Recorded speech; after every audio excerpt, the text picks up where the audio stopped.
too. Been a little minute since we recorded. You know, you can check me out at D.A.M.E.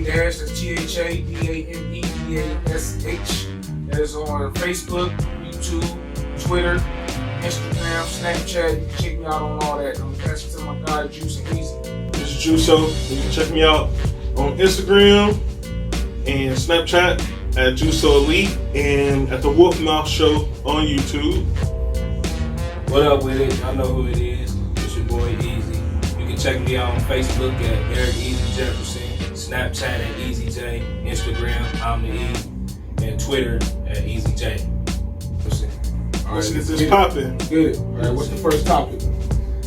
Okay, the first topic we're talking about Lavar Ball comments on ESPN. Lavar Ball comments. I'm gonna go ahead and start this off, kick it off, because I've seen it a few times, and I looked at it, seen it, and I will tell you straight up, I think it was a little overboard. Like, I'm not the biggest fan of Lavar Ball, but what he said was not offensive at all. She literally said to him something along the lines of, you know, let me switch gears here for a second, and then he said, yo, Molly, I'll switch gears with you anytime.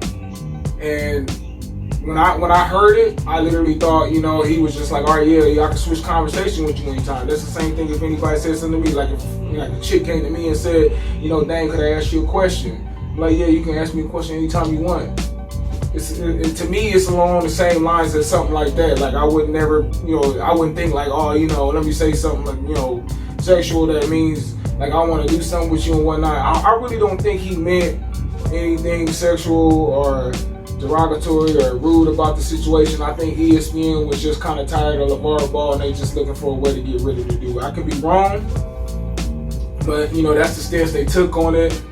When I saw Molly, you know, TMZ or somebody came and talked to her about it when she was walking outside, and it didn't sound like she had too much to say about it. She didn't really say she was like super offended. She just kind of said, you know, it's in the hands of ESPN, and they you know, they had my back. Obviously, they gonna have her back. You know, I ain't gonna get into reasons on why. She said it's above me. Yeah, she said it's above her pay grade. Yeah. So, you know, and Stephen A. and Max Kellerman kind of was like, oh, you know, why he said it? And dude, it was nothing. I don't see nothing wrong with what he said.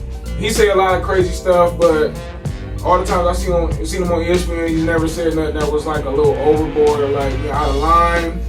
I mean, he say some crazy shit. Let's admit that. You know, he'll say some shit like, you know, LeBron better than Jordan and all this, or his son better than LeBron and all Jordan or whatever. I don't know. He say some crazy shit, but at the end of the day, I don't really think he meant nothing by this. So I don't know how y'all feel about that, but I don't think he said anything. I feel what you said when you said that they wanted to get him off of ESPN. Which is the exact truth. That's what they wanted to do. They wanted to find him, make one mishap, and get him off of there. You know what I'm saying? I mean, it might be offensive to some people, but it wasn't that offensive to, you know, keep him off of ESPN. So basically, they just tired of Lavar Ball. That's my answer. So they just found a reason to get him off. They've been trying to get him off of there for a while, because even like, because in the beginning, though, I ain't gonna lie, you know, I was like, man, this dude say a lot of crazy stuff, you know, his son, you know, but then I was looking at it from another standpoint and was like, you know what, you know, growing up without a dad, or, you know, if people that haven't, like, I was like, man, I wish I had a dad that talked about me like that. Whether it's true or not, he believed that. Right. You know what I'm saying? If I go out there and say my son the best football player ever to touch the ground or whatever position he tend to play, and I feel that in my heart, and I can install that mentality in his heart, and he really feel that, that's gonna make him go a long way. Exactly. You know, because I also felt like, you know, up to at the end of the day, it's up to you mentally to, you know, be prepared on how you gonna enter sports and how you gonna react, and, you know, when you're doing certain things like that. But if you got that person believing in you like that, and, you know, somebody that got that kind of heart for you, yeah, that'll push you a long way. It really will. And I started looking at it like that. Like, there's a lot of dudes out here that wish they had dads like that. You know what I mean? So it's like I started looking at it like there's nothing wrong with what he's saying. Like, a lot of people might not agree with what he's saying, but what's really wrong with him saying that about his son? That's a true as a dad, man. You know? He is annoying. Yeah, he is. He can be a little obnoxious at times. I think I'm the same type of dad that he is. I'm an annoying dad too. Yeah. I'm an annoying dad. You always gonna be annoying to your kids. Period. No, he's annoying to everybody but his kids, bro. No, yeah. He's probably annoying to his I don't know about two of his kids because you know, Lonzo Ball kind of had a look on his face sometimes, like, hey, you know, like, shut up, like, you know. So I kind of understand, you know, it is what it is. So that's pretty much my take on that. More comments on that one? Nope. Alright. Go on into the next topic. Alright, the next topic is talking about the Los Angeles Lakers signing Anthony Davis. Okay, when I heard that, I was definitely happy about that. We all kind of knew it was going to happen. It wasn't a secret. We didn't know if it was going to happen because, you know, obviously they just tried to make it happen, but it didn't fall through. The original owner, not owner, but GM of Pelicans, did not want to trade Anthony Davis because there was a lot of emotion involved in that. So, you know, like Rich Paul was pushing him to do something that he didn't want to do. But that's why they brought David Griffin in to eliminate a lot of that. Like they said that he promised to come in and, you know, make some trades for the Pelicans that want the real estate roster. So a lot of people will agree with me and say that, you know, getting Lonzo and Brandon Ingram in the 4th pick was a good trade, and Lakers lost in that trade. But I feel otherwise because I feel like getting two of the top 5 or top 4 players in the league right now is a wonderful thing. Whether you agree with me or not, I don't. You know, everybody's entitled to their own opinion. A lot of people disagree. A lot of people agree. I feel like with Anthony Davis and LeBron, you don't need a lot of great, amazing players. You just need some decent, good role players to fill it up. You know what I mean? And, you know, so, I mean, that's my take on that. I don't really feel like they got to do extra, go crazy with getting all these amazing max players and, you know, top of the line role players and stuff like that. When you got that kind of talent in 2 players already, you don't need too much. And I think 2 people get too wrapped up in big names. You know what I'm saying? Like, you know, and yeah, like at the same time, Anthony Davis and LeBron is 2 big names, but I'm saying you don't need. Everybody wants a Golden State situation where you got Curry, KD, Klay Thompson, Draymond Green, Boogie Cousins. I mean, it don't gotta be that kind of situation. It don't. You know what I'm saying? Like, you know, if everybody know they role, and that's what we hoping happens in LA. Everybody knows their position, they roll while they there, what they're there to do, then we have no issues. It may work and it may not work, but I've been telling a lot of people, just wait until the games start to happen, things happen, see how the chemistry flows and whatnot, and then judge from that. Other than that, it's a good situation. You can't really be mad at that. I'm definitely not mad. You know, I'm a die-hard Lakers fan. When I heard about that, all I seen was a trophy. Right. Everybody like Lakers 2020 champions and blah, blah, blah. I won't say all that already. I mean, I'm not gonna say that because we gotta see. I mean, you know, gotta see how people work together, how the chemistry is, and you know, if there's injuries, if they're not injuries. Because we gotta be honest, Anthony Davis is known to be injury prone. But at the same time, a lot of those players like that, when he don't have to play those type of minutes, you know, having LeBron and AD can switch each other out. You know, they don't have to be on the floor at the same time all the time.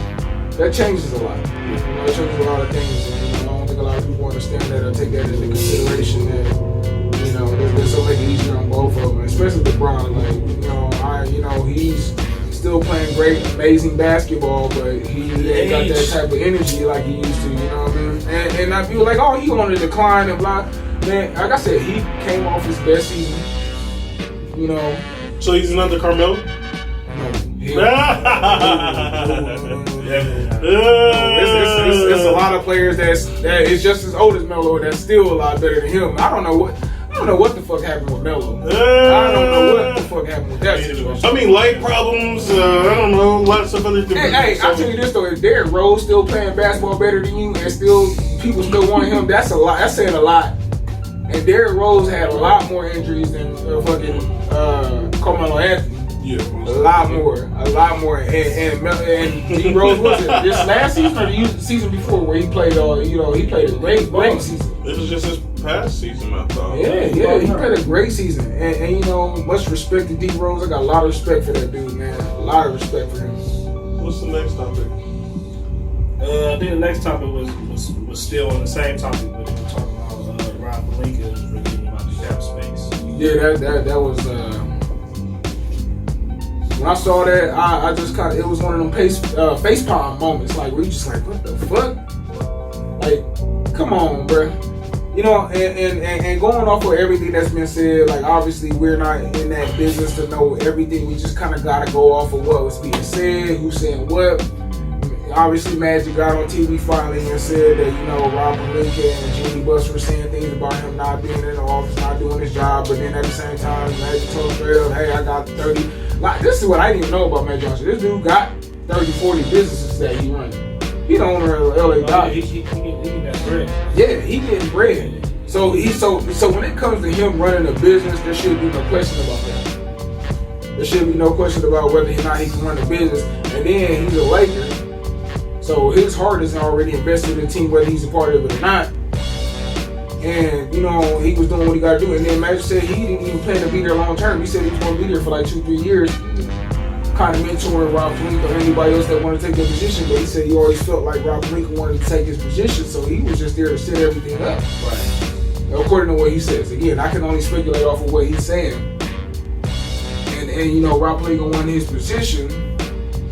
And it's like, I feel like and like I said, the only thing RobPelinka ever did that was great was signing Kobe as an agent.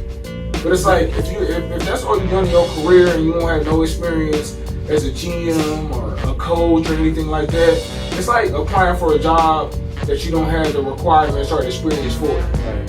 You know what I mean?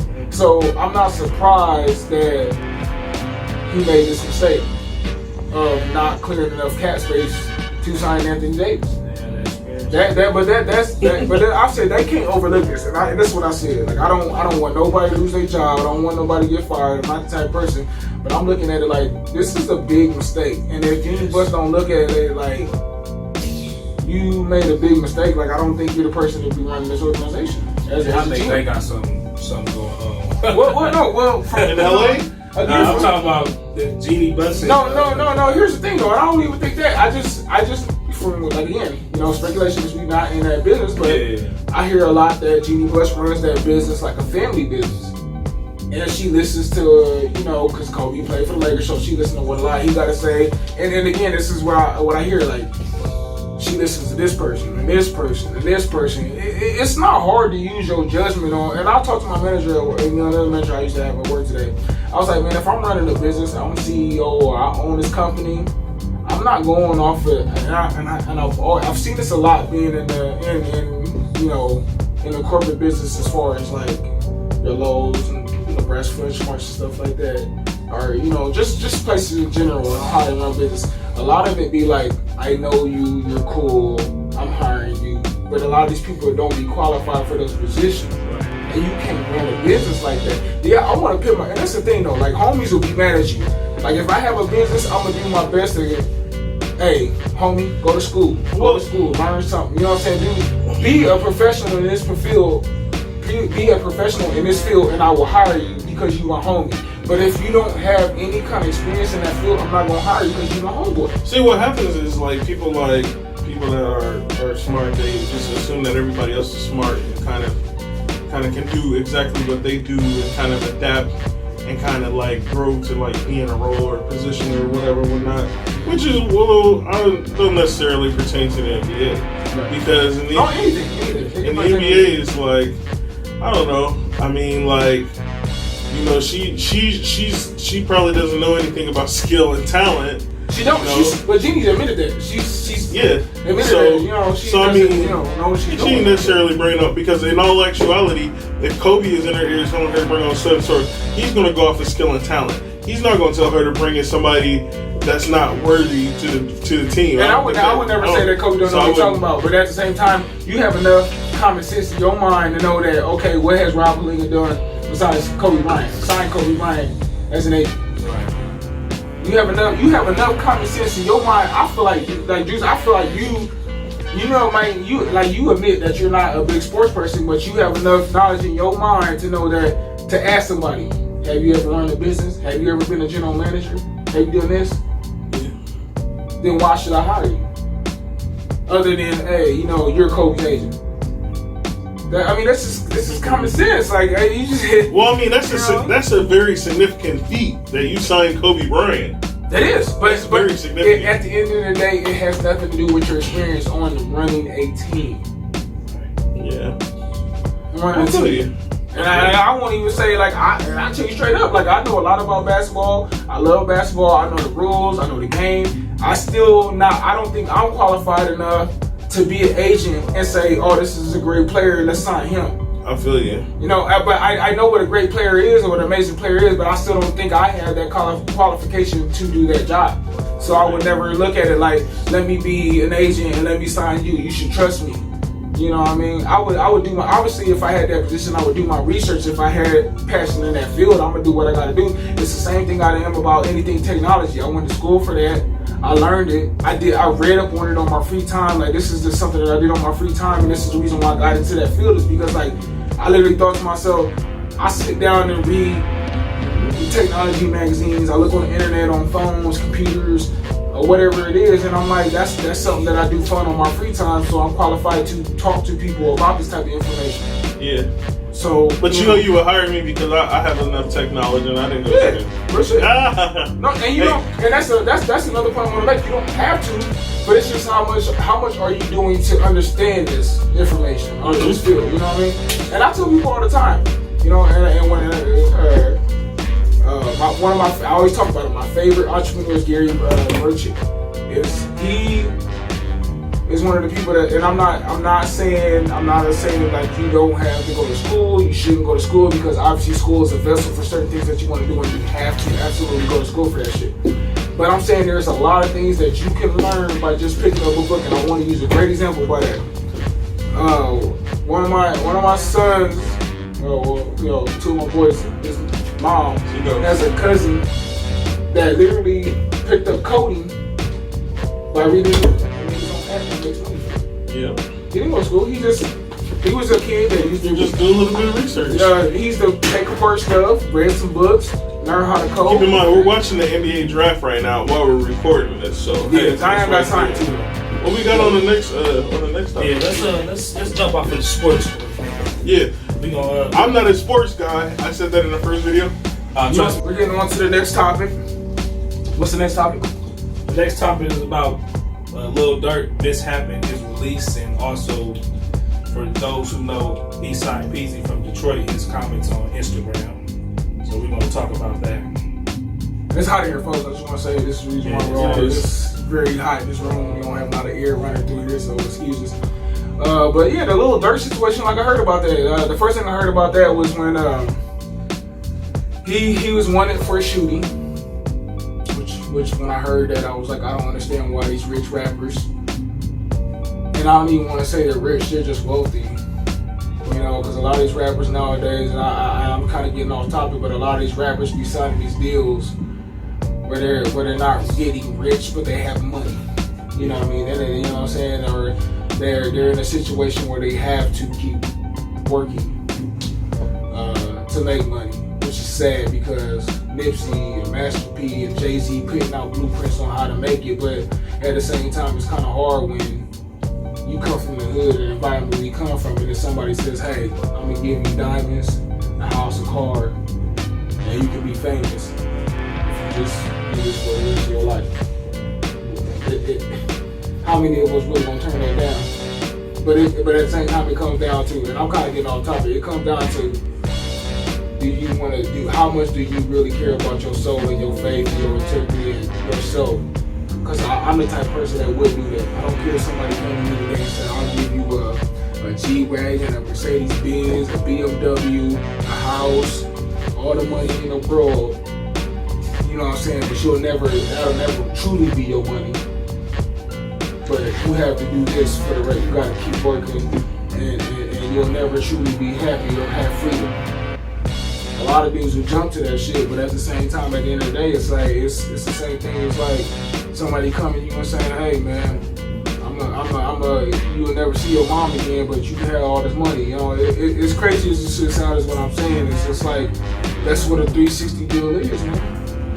Yeah. It's you working, and it never used to be. I've been, and this is the thing. This is how much I love the music industry or the entertainment business. And I've always read this. This is years ago. I've known this, and I knew what a 360 deal before these rappers that signed. I don't even knew what it was, because I don't remember specifically who it was, but it was an entertainer that was talking about how when you came out with an album, you made money off the album, you made money off your tour.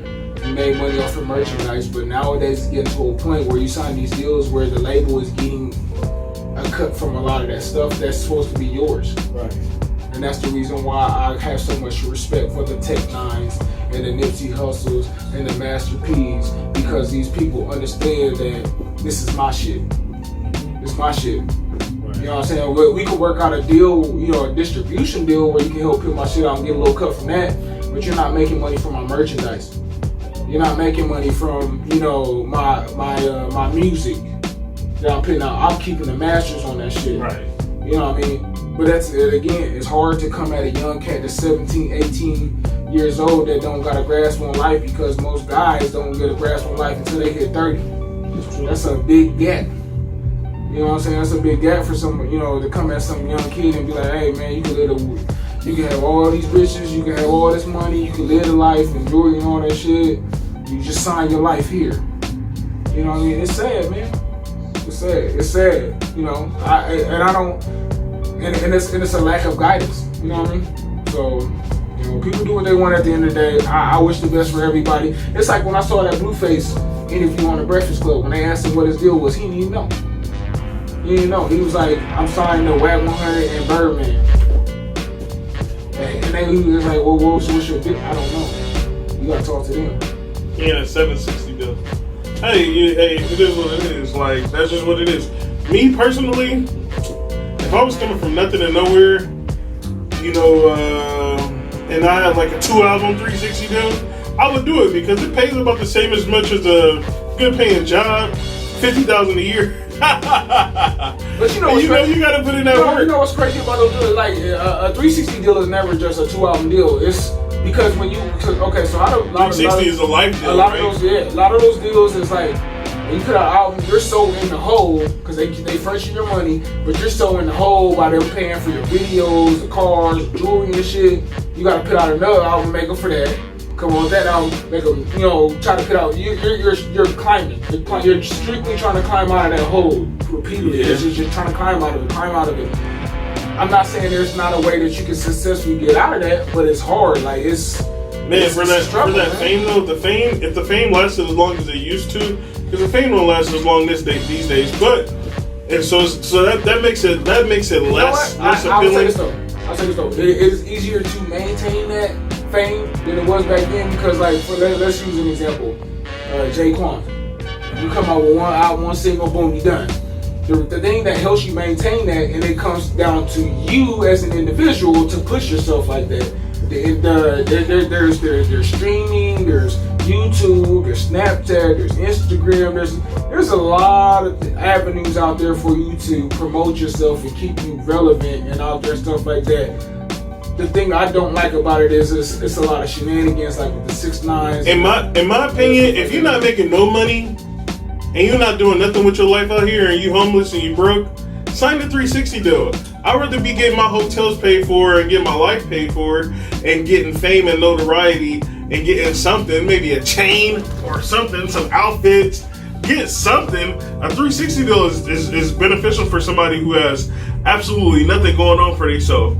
I mean, if you have the knowledge and you have a background and you have a team and you got those different things, let me ask you this, though. But me, I would sign it. I would most definitely sign the 360. Let me ask you this though, because a lot of people that do that, they shooting, they still doing the same shit they was doing in the streets.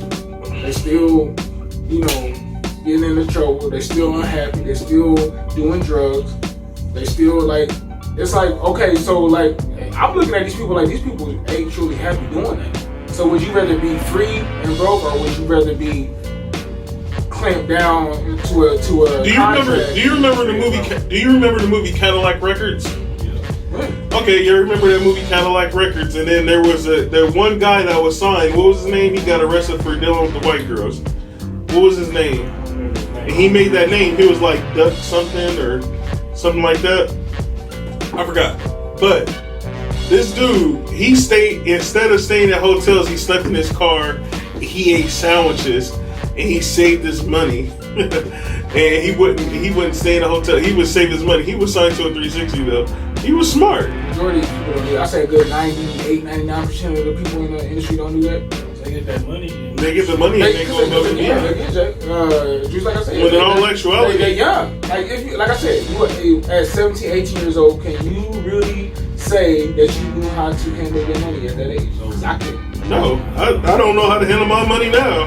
Now I'm learning. No, we all working. We all learning. We in that. But the beautiful thing about us, the age that we are and having kids, that we teach that financial shit to our kids. And I do. Like I tell my sons all the time, save money, or not even just save money, but how to make it. Right. How to handle credit cards and all this other stuff like that. You know, I don't want to get off on topic, but I'm saying all that stuff is important. Well, what is the next topic? What was we talking about? I was talking about Little Dirk. Little Dirk, yeah. That's the beautiful thing about this. Like we just talking, you know what I'm saying? We talking and getting into other conversations. Talking about Dirk getting released from jail and all that. Yeah, the 360. We got into the 360 though, but let's talk about the easy because we kind of got off on that. So let's talk about the. I think Dirk is in a 360 deal signed to French Montana. A lot of them actually. You could tell the ones that is and the ones that ain't. Because you shouldn't be robbing nobody for $30,000. I think Dirk is one of the niggas that's just still trying to keep it real in the hood. And, you know what I'm saying? Don't know when to just separate from motherfuckers. You know, people always think you acting funny when you separate. And again, that's the thing where I'm almost gonna get off on topic again because it's like when and this is I'm gonna bring up the Nipsey situation because when he got shot and died, a lot of people were saying, should you stay in the hood and try to help the hood, or should you? Because okay, so Nipsey was all about staying in the hood, trying to help the hood, put money in the hood. And did you see that interview where Jay-Z said the reason why he didn't put money back into the projects? Nah, I ain't seen that. Well, yeah, there was an interview. Watch it, like real shit. Like after we get done with this, look up that video on Jay-Z. We're talking about why he didn't put money into the projects in the hood, stuff like that. Because Jay-Z, his understanding what it was that why would I put money back into a system that's meant to hold us down? That's true. That's true. So I felt that like. But at the same time, I think they were doing a different thing. Like Nipsey was actually owning this shit. Jay-Z didn't own the projects to my knowledge. He could have easily bought it. Yeah. I feel like maybe, I don't know how that works because, you know, to my knowledge, projects is a government-owned institution, you know. But he said the reason why he didn't put money back in the hood like this is because you working to get out of that environment. Why stay there? Yeah. So it's like, that's why I'm asking y'all, like, how do you feel? Like, okay, let's say tomorrow you had $30 million, $40 million, whatever. I'm just throwing a ballpark number out there. Are you gonna help the hood or are you gonna stay away from the hood? I'll say this though. I will say this. I don't know if I would necessarily help the hood, but I would help the people in my hood to get out of the hood. Yeah, I would help certain people. You know, it's like, can't help everybody. Let's just clear that up. But everybody I see that is motivated, that want to do something with their life, because I've dealt with a lot of people that I look at like. And I could easily see people that like, yeah, you ready to move on to the next part of your life, or you motivated to do better with your life. But I also see people like, you're not ready. You still want to fuck off. You still want to fuck off and do dumb shit. You know what I mean? You gonna help them, and then they ain't gonna help their own self. No, yeah, exactly. Yeah, but let's get back on the topic. We was talking about Dirk and then the PC. So y'all tell me, because that's the only thing that I don't know that much about is PC. What did he do? He snitched on Lil Durk or some shit? Well, he hopped on the Instagram post. Yeah. So what happened with that post? I'm gonna ask y'all. Y'all tell me. He hopped on the post and said something along the lines of, "Yeah, he did it. Something. He got on Instagram and said that. Yeah, on a post on Instagram and said, "Yeah, people saw him and blah blah blah." And he was on. Yeah. So I don't know. Maybe he did state that something was, but regardless, you just don't get on there and say nothing along the lines. You hope for the best from somebody who comes from nothing, just like us. So you don't necessarily get on there. I don't care if it's your friend. Right. You know, you just don't speak on certain things, and it wasn't his place to speak on that, and he shouldn't have said nothing, and he shouldn't be agreeing. He shouldn't have agreed with the government bringing no black man down, regardless. I'm gonna read the shit that he said. I got it right here. Okay. He got on there and he said, "I ain't gonna lie, bro. He for sure did that shit. He just ain't think he was gonna get caught. My nigga was right there when it happened. Free that man, though." He should have never said that shit. He said his guy was right there. His guy was right there. So now that's fluent. That ain't even dry. Well, that was snitching. That's like not your guy. Like, you singing. You singing to the choir, nigga. Like, nah. He should have never wrote that shit. Nah, you don't do that. That's foul as fuck. So now I see why people like really tripping off of that shit. Like, come on, man. He did it. My guy was there. Yeah, he told me he did it. Yeah, you should have never did that. Get the fuck out of here. But free him. What? Free him? After you said what? I feel like he was probably in the rooms taking some perks or some shit when he said that shit. But yeah, let's move on something. Yeah, that's not good. You get a donkey of the day. Donkey of the day. Yeehaw! Like, nigga, get the fuck out of here with your dumb ass. Nigga, get the fuck out of here. We gonna talk about Jacquees. Jacquees. How do you say that? I don't even know how to say that nigga name. Jacquees. I used to say Jacquees. I don't know. I hate the nigga though. I'll tell you that though. I don't even like using that word hate. I always try to say I dislike motherfuckers because I hate saying hate. So Jacquees, the midget man with the dreads, that sings everybody. That sings karaoke. Is unhappy that he didn't get what? He sings karaoke. That didn't get to the BET Awards. He didn't get nominated. Hey, that's why I made that post. I'm saying, I don't know what he's supposed to get nominated for. You're supposed to have your own music, number one. That's what I said. What are you gonna get nominated for singing everybody else's song? Like, nigga, whether you get a karaoke award or like the BET Awards, then you get out a karaoke award. In that case, I should get nominated too, because I be singing karaoke all the time. Man, that's what I'm saying. Lost me when he was talking about he was the king of R&B, and then the dude walked Man, I forgot about that. I see. Did you see a video? He walked. Hey, Keith Sweat. Hey, Keith Sweat looked at him like, hey, you see what Keith Sweat? He said, I'm still getting that bag. It don't matter. What are you getting? Like, come on, man. You know what I'm saying? Like, come on, dude is delusional, man. Delusional. He one of them young disrespectful motherfuckers, and that's why I say, hey, I can't stand young motherfuckers. I'm one of them old niggas. And you can say whatever the fuck you want about me. A lot of motherfuckers be like, oh, you an old nigga. That's the same thing they be saying about Joe Budden. No, nigga, I understand where you coming from nowadays. And I love music. I love entertainment. I like a lot of the music these young artists are spitting out, but some of them just stupid. Yeah, they dumb. Sorry, Jacquees. Yeah. The girls 13 and under are going to give you an award. Nickelodeon Teen Choice Awards. Man, karaoke. All right. Next. We ain't gonna talk too much on that because that's just some goofy worth shit. Talking about. That's goofy. Alright, we're gonna go into 50 Cent. What did they say? Farfy? Hey, that nigga 50 cold, man. He a beast, man. And you know what's funny about 50? Like in the beginning of his career, I'm always that type of dude. When people say whatever they want, like when certain artists blow up, I never hop on that train. I never like, oh, he dope, he cold. I didn't like 50 when he first came out. I mean, I'm going to the backstory about 50. But after a while, I started seeing his business ventures. His music is amazing. No, it is. It was amazing then. No, his mixtapes, his music and stuff like that. I just didn't like how he got on Ja Rule about doing what he do and then stole the whole style of swag on how he was doing shit. That's neither here or there. Whatever, that's fine, cool, whatever.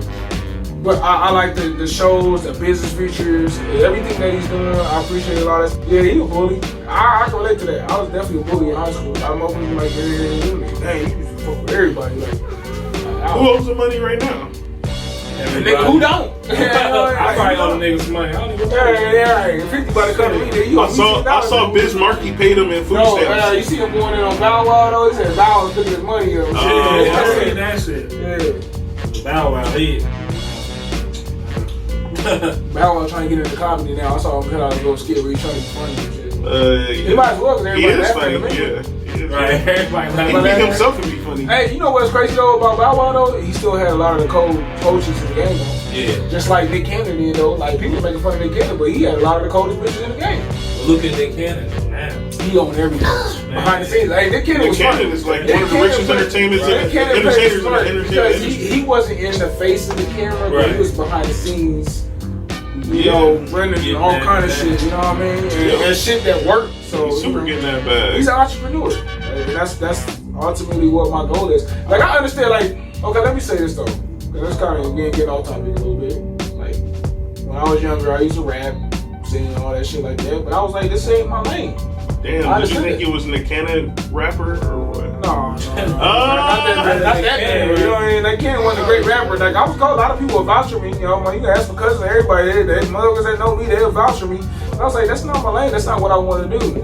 Like I like being in the spotlight, but that's not. I don't have to be. You know what I mean? Yeah. I don't mind being behind the scenes and working shit. Like I feel there is certain things on finding certain artists to be on like shit. You know what I'm saying? Right. I told him about Chris Butler. You know, Cold Case. No, Cold Case. Oh, okay, Cold Case, that nigga though. I don't want to shout out Cold Case. That nigga's a cold motherfucker, man. You gotta check his shit out though. You a cold motherfucker. But it's certain artists. I you know, if people are doing something, I got a good eye for talent. And I feel like that's what I have a good eye for. Like I'm saying, hey, I hear certain individuals. Like I hear their music, like MJ, my homegirl MJ. You know, shout out to MJ. I'll show you her too. She's a good man. Shout out to Grace Gotti. She's a beast. Y'all know who Grace Gotti is? I don't know her personally, but I've been Grace Gotti is a beast.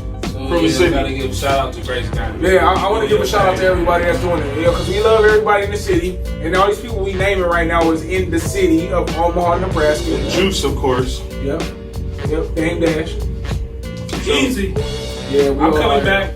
We all out here though, and I'm always support these niggas. Everybody that I function with, cool with, whatever, I always support who I fuck with. What's the next topic? Air. He said air. Breathe.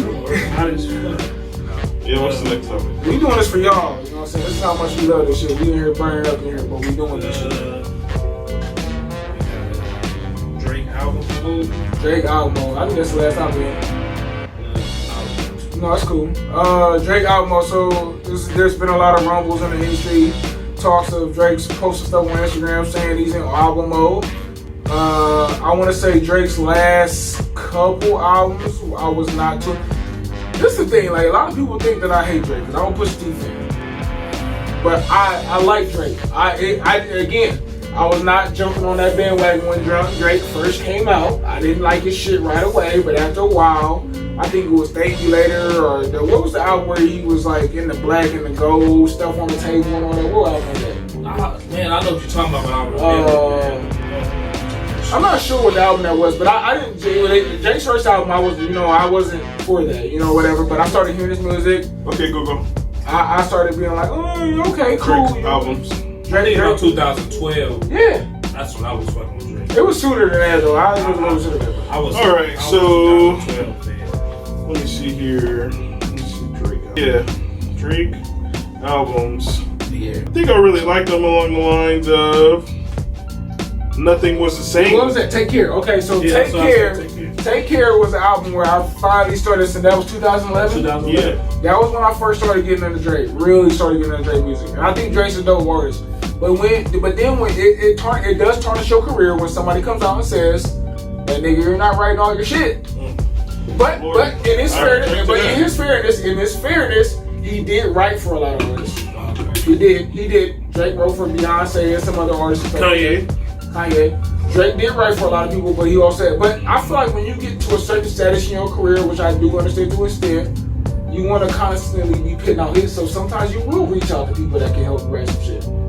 But the thing with Drake is though, he wasn't picking people that was already established. He was picking people that wasn't known. But you could look at it as a good way and a bad way.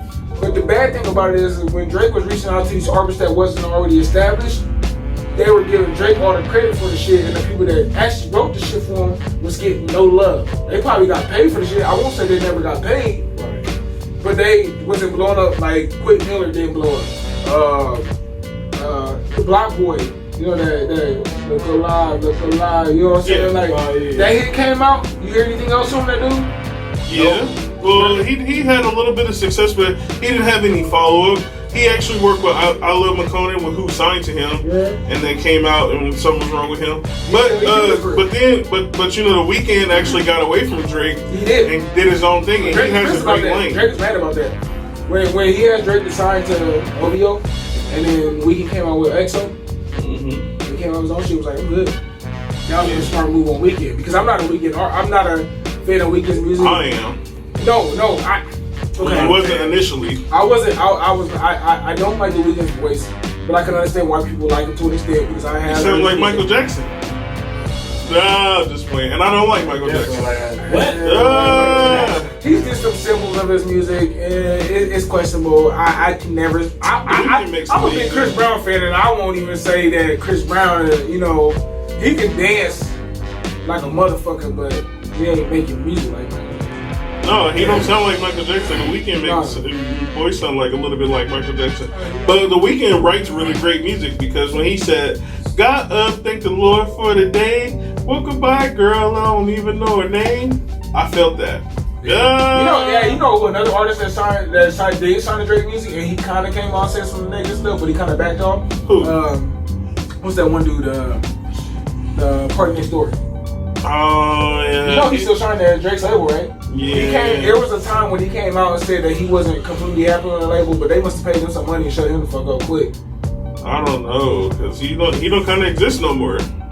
He do got a following though. He do, like low key. He do. Yeah. He got fans. He write music. He made one He wrote a lot of Drake's music. Yeah, he made like one song that I like, but Party Next Door wrote a lot of Drake's music too.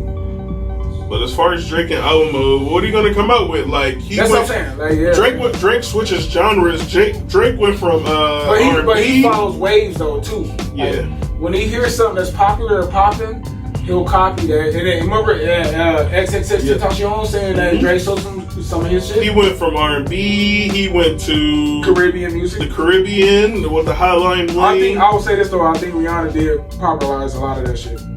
Yeah. I won't say she started it, but she did take that genre and put it into a popular, you know, state.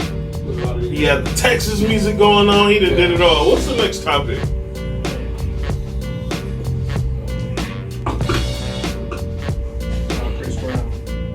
Chris Brown album dropping June 28th. So Chris Brown album dropping June 28th, and I just want to say this about that. This dude is amazing, spectacular, amazing. If you did not listen to Heartbreak on the Full Moon, I feel sorry for you because that is rare for somebody to put out a 47-song album with so many hits. And so many hits. And for you to listen to it, and this is just crazy because I see people say, "Oh, his music sound the same." I'm like, "Nigga, have you listened to that album?" Man, that nigga shit went. Nigga, I fucking. And every album he spit out, it's been different type of music. Man, that nigga dope, man. Chris Brown is. He could do pop, he could do R&B, rap, he could do ballads, he could do strings. Like nigga, what? And dance, play bass. I'm like, nigga, what can you not do? Like, nigga, not keep his hands off girls, probably. That's about it. Can't keep his hands off. No. Other than that, yeah. He got better with that though. Let's keep it positive. I just want to keep it positive. Because I noticed when he that's what I say to a lot of people. Like you can say what you want about his past, but I noticed when he had his daughter, he changed a lot about himself. Did y'all watch that shit on Netflix? Yeah. When he had his daughter, he completely changed his life, man. That having a kid will do that. Because I'll tell you this though, when I had my two oldest boys, I stopped a lot of the shit that I was doing. You know what I'm saying? I wasn't perfect, but I changed a lot of what I was doing because kids will make you do that. Yes. You know what I mean? You look at them and like, hey, I gotta do better with my life and shit like that. Oh yeah.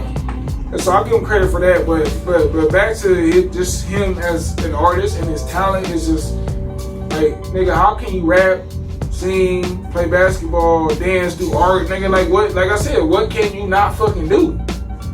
Like and that's you can't stop smoking cigarettes. No, he do. I be seeing the fucking shit. Hey, I do sometimes low key. No, we ain't gonna make it to my bed. Right. But That's it's dope though, man. Like, and I'm saying, and he's putting out another 30-something song album, and he understands how to work the system. Like he's like people for a long time. And that's like so many brilliant albums he's putting out, but he's not getting the credit he deserves because people still sticking on to that, you know, his past. He can't stay off Karuchi Instagram either. No, he fucked up with that shit. Yeah, he hopped on there and was bagging on her boyfriend. He light skinned nigga. You know how they get sometimes. They get a little emotional. You know what I mean? No dark skinned nigga would have did that though. What's the next topic on this thing, Chris? What up? Yeah, so we just talking about another album that's coming out today. What else is coming out? I think that was on the last thing we were talking about was going back to sports. No, matter of fact. Lil Nas X. Right? Oh yeah, he had the biggest record this year. Yeah. Period. I'm gonna take my horse to the old town road. Like when you know you got a big record when your kids come to you and talk about that shit. Like my son, like so I got my oldest son. He's starting middle school next year or the next school year, which is this year. He said, "Oh, we went to visit the school, and one of the kids at the school had them, asked them to play a Lil Nas X Old Town Road on there, and they played it. Them kids is like adults at a concert, faded, like, hey, dancing, yelling and shit. Like, hey, kids love that song. And my kids, the thing about my kids, they can relate to that like a motherfucker though, because their grandparents is white, and they own a farm, and they got horses and all that shit. They so got the horses and the they ain't for real. Like, I feel that shit. I just want to say one thing about Lil Nas X. One hit wonder or not. You know Thank what? you, Nas It's, X. okay, so he ain't even dropped the album yet. So we needed you. He dropped the album, might do numbers. The culture needed you. That second album is really gonna tell a lot about him. Yeah, country needed he's you. hot right now. So, and we all agree though, that remix. Did Billy Ray Cyrus not get off on that remix? He went crazy. He went crazy on that remix. Fuck his daughter though. Yeah, Miley Cyrus, you hear about, this is a topic I ain't put on there, but you hear about Miley Cyrus trying to get back into the hip hop? She trying to put out another album? I didn't hear about but did you, okay, so you remember she had a little stint in hip hop? Yep. Mm-hmm. My J's with the triple my J's. But did you hear what she said after that? She said that hip hop music was negative, it was derogatory, and it was, all that stuff like that. But now she's trying to come out and apologize because she's trying to put out another album. I'm like, no, stay out. Not getting it. That's the reason why I don't like Post Malone, because he did something similar to that. Post bologna sandwich? Mayonnaise man? No, I'm just. He smell like, hey, you hear what Charlamagne the God said about him? He smell like every beer and cigarettes in the world right now. He look like it. That's what I'm saying. And that's why I got a lot of respect for Justin Timberlake. Yeah. Hey, Post Malone makes really good music though. Because every time I hear, every time I hear "You're a sunflower," I think you'll never be too much. That's my jam. He be making a lot of songs. I don't listen to that. I don't either. Well, he makes a lot of great music. Hey, he might be a bologna sandwich, but he makes a lot of great music. Bologna sandwich with extra mayonnaise. I don't like. But next topic. Last topic is. That was the last topic. The Rockets and the Jimmy Butler talk. Rockets and Jimmy Butler talk. Okay. So what I want to say about this is everybody knows Jimmy Butler. They know how he is when he comes to a team. Yes, sir. He's an alpha male. So any team he play on, he's gonna butt head with motherfuckers at the latest. When he came to Philly, he kind of said what he said to the general manager and other players on the team and the team he was on before. He showed them all them. He'd be like, hey, I can play with the people on the team and I'm still gonna beat you. According to what I'm hearing, he made agreements with. The reason why he worked in Philly is because he was like, they told him, you know what, Ben Simmons and what's the other dude? What's his name? John B. They're gonna be our star players, but we know they can't shoot. But when fourth quarter come around, we know you're a better shooter than them. You take over. So that's why Jimmy Butler was agreed to be on that team and was cool with it. But if you go to Houston and how Mike D'Antoni runs that team, I think he'll be let me ask you though, who runs the offense on that team? Who runs it? Yeah, Harden. Exactly. It's not gonna work. It's not gonna work. It's not gonna work. It might work. It's not. You don't never know. No, it's not. They might become a great duo. It's not. He's an ISO. He's an ISO dude. I'm telling you, they're gonna play James Harden first, Chris Paul second, and then Jimmy Butler gonna be third. And Jimmy Butler ain't gonna like that shit. He better take it, because Jimmy Butler ain't talking about right now. It's not gonna do nothing but cause issues. Yeah, that's gonna be a bad pickup. It's gonna be a bad pickup. They shouldn't even do that. Unless they get a different coach, that's the only way it's gonna work. They might get along. I don't know if Chris Paul, but I know that even Chris Paul, and I feel like Chris Paul not even being honest about. He's saying that never asked for a trade. Me and James Harden don't have no issues. But it's been reported that they've had arguments in the hallways, the locker rooms, and all that shit. I don't know, man. They better get it along for the record I don't think he want to be there. No, I don't think he want to be there. Chris Paul and James Harden don't even mesh right no, I don't. on the court. And unfortunately, Chris Paul went down like he did last year in the finals. That was bad. Yeah, that was real bad. I feel like they couldn't beat the Warriors. The Warriors would have lost 2 finals. But that happens in sports. Like I said, same the way the Warriors went down this year. I said, hey, sports happens. Next year is Milwaukee.